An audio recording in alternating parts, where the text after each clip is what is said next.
امی جان حضرت عائشہ الطاہرہ المطہرہ حبیبۃ النبی زوجۃ النبی صلی اللہ علیہ وسلم سے پوچھتے ہیں کون سا دن ہے؟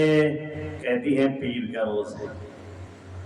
آپ فرماتے ہیں مجھے پوری امید ہے کہ میرے نبی کی وفات اس دن ہوئی تھی تو میری بھی اسی دن ہوگی، اور اسی دن وفات ہوتی ہے۔ اب خلافت سنبھالنے کے بعد جب منبر پہ آتے ہیں خطبہ دینے کے لیے تو دائیں اور بائیں دیکھ رہے ہیں، اب لوگ انتظار میں ہیں خطبہ دیا جائے۔ صدیق اکبر کیا کہتے ہیں؟ ان دونوں کو لے کے آؤ، پہلے حسن اور حسین کو، انہیں جب تک دیکھوں گا نہیں چین نہیں آئے گا، ان کو دیکھ کر کے اپنے نبی کی صورت دیکھتا ہوں ان میں، اور اپنے نبی کی سیرت نظر آتی ہے، دل بھرتا ہے اور دل کو سکون ملتا ہے۔ آئے حضرت حسن دائیں بیٹھے اور حضرت حسین بائیں بیٹھے ہیں، تب جا کر کے آپ نے خطبہ شروع کیا۔ اور جہاں راستے میں کہیں بھی ملاقات ہو جائے گلے لگائیں اور فوراً یہ جملہ کہیں کہ تم دونوں کے اندر آقا کی جھلک معلوم ہوتی ہے، اس لیے تم دونوں کو دیکھتے رہنے کا من کرتا ہے۔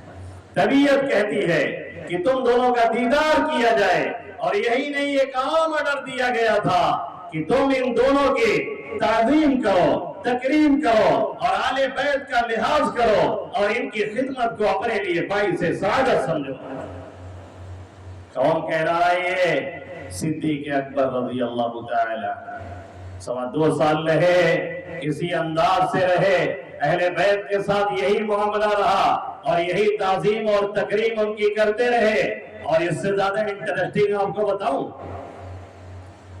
ہماری کتاب میں نہیں، جلاء العیون ملا باقر المجلسی شیعہ ہے، ہمارا آدمی نہیں ہے، ان کی کتاب ہے، جی کی کتاب سے بول رہا ہوں، صفحہ نمبر 131 132 اٹھا کر کے دیکھ لیجئے گا، صاف اس میں لکھا ہوا ہے کہ حضرت علی کرم اللہ وجہہ کو حضرت فاطمہ سے شادی میں اکسانے والے کہ آقا سے بات کرو اور بات چلاؤ کہ حضرت فاطمہ سے تمہاری شادی ہو جائے، کوئی اور نہیں صدیق اکبر ہے۔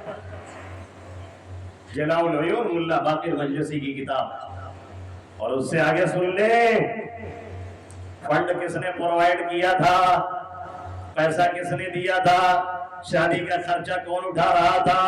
عثمان غنی۔ اور جہیز کا چھوٹا موٹا جو سامان اس زمانے میں کچھ چلتا تھا ضرورت کا، لانے والے کون؟ صدیق اکبر۔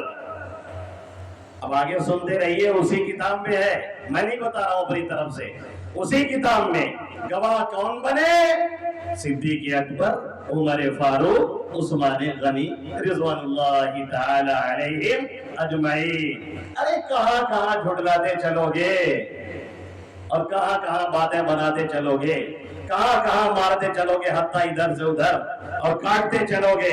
یہ تمہاری بنیادی کتابیں ہیں جس کے اندر یہ جملے لکھے ہوئے ہیں کہ صدیق اکبر نے اکسایا تھا کہ جا کر کے آقا سے بات چلا، اور صدیق اکبر، عمر فاروق، عثمان غنی، یہی خلفائے ثلاثہ آپ کے نکاح کے گواہ بنے۔